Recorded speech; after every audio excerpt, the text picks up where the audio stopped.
GV Prakash, Ivana, Dheena, Bharathi Raja நிறைய பேர் நடித்த கல்வன் மூவி ரீசெண்டாக ஓடிடி ரிலீஸ் ஆச்சு. மூவியோட ஸ்டோரியை பார்க்கறதுக்கு முன்னாடி சப்ஸ்கிரைப் பண்ணாமல் பார்க்குறவங்க சேனலை சப்ஸ்கிரைப் பண்ணிவிட்டு பாருங்கள்.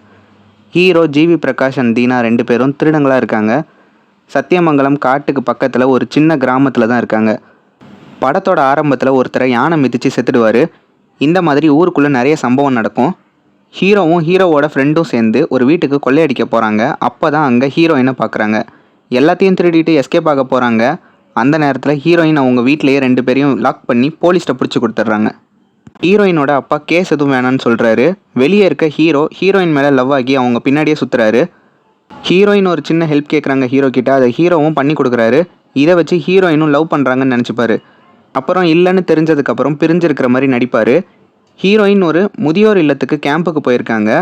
அங்கே ஹீரோவும் பெயிண்டராக வேலைக்கு சேர்றாரு. அங்கே தான் 2 பேரும் பாரதி ராஜாவை பார்க்குறாங்க. ஹீரோயினுக்கு அவர் மேலே ரொம்ப சிம்பத்தியாக இருக்குது. ஏன்னா அவர் ஒரு அனாதை, அவருக்கு யாரும் இல்லை.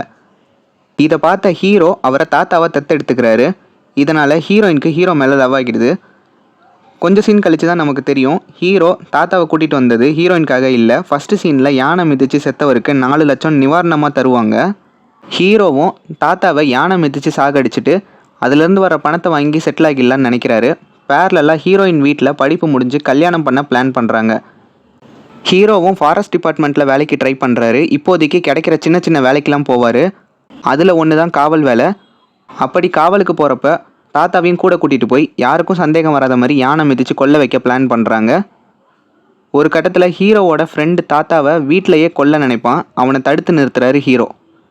ஹீரோயின் 2 பேரும் தனியாக மீட் பண்ணும்போது தாத்தா சரியில்லை, எங்களை ரொம்ப வேலை வாங்குறாருன்னு ஹீரோயின் கிட்ட சொல்கிறாரு. அப்போ தான் அவங்க ஃபாரஸ்ட் டிபார்ட்மெண்ட்டில் வேலை செய்கிறதுக்கான ஆர்டர் காப்பியை கொடுத்துட்டு உங்கள் தாத்தா தான் இந்த வேலை கிடைக்க காரணம், அது மட்டும் இல்லை எங்கள் வீட்டில் பேசி நம்ம லவ்க்கு ஓகே வாங்கிட்டாரு அப்படின்ற மாதிரியும் சொல்லி ஹீரோவுக்கு புரிய வைக்கிறாங்க. இப்போது ஹீரோவோட மனசு மாறுது, நல்லவராக மாறுறாரு. ஆனால் ஹீரோவோட ஃப்ரெண்டுக்கு இந்த விஷயம் எதுவும் தெரியாது. இதெல்லாம் ஹீரோயின் கிட்ட வளரிடுறாரு. அந்த தாத்தாவையும் யானை போகிற பாதையில் போட்டு வந்துடுறாரு. இதுக்கப்புறம் ஹீரோ எப்படி அவங்க தாத்தாவை காப்பாற்றினாரு, ஹீரோயின் ஹீரோவை திரும்ப ஏற்றுக்கிட்டாங்களா இல்லையா, எல்லோரும் ஒன்றா சேர்ந்து வாழ்ந்தாங்களா இல்லையான்றது தான் மீதி ஸ்டோரி. மூவி நல்லா இருந்தது. மூவி ஃபுல்லாக சத்தியமங்கலம் ஃபாரஸ்ட் ரீஜன்லையும் அதோட சரௌண்டிங்லையும் ஷூட் பண்ணியிருக்காங்க. லொக்கேஷன் எல்லாமே மூவியில் சூப்பராக இருந்தது. கேமரா ஒர்க்ஸ்லாம் பயங்கரம். மூவியில் விஷுவல்லாம் சூப்பராக இருந்துச்சு. மியூசிக்கும் சூப்பராக இருந்தது. ஒரு சிம்பிளான ஸ்டோரி லைன், வில்லேஜை சுற்றி நடக்கிற சூப்பரான ஸ்டோரியை செம்மையாக ஸ்க்ரீன் ப்ளே பண்ணி போர் அடிக்காமல் எடுத்திருக்காங்க. IMDbலேருந்து இந்த மூவிக்கான ரேட்டிங் 6.1. மூவி டிஸ்னி + ஹாட்ஸ்டாரில் அவைலபிளாக இருக்குது. கண்டிப்பாக பாருங்கள். இந்த வீடியோ உங்களுக்கு பிடிச்சிருக்கும்னு நினைக்கிறேன். பிடிச்சிருந்தால் லைக் பண்ணிவிட்டு உங்கள் ஃப்ரெண்ட்ஸ் அண்ட் ஃபேமிலிக்கு ஷேர் பண்ணி அவங்களையும் நம்ம சேனலை சப்ஸ்கிரைப் பண்ண சொல்லிடுங்க. நம்ம சேனலில் இதே மாதிரி நிறைய movie reviews, movie updates, trailer, teaser, break டவுன்னு நிறைய கண்டென்ட் இருக்குது. அதையும் பாருங்கள். நெக்ஸ்ட் வீடியோவில் உங்களை சந்திக்கிறேன். பை பை மக்களே.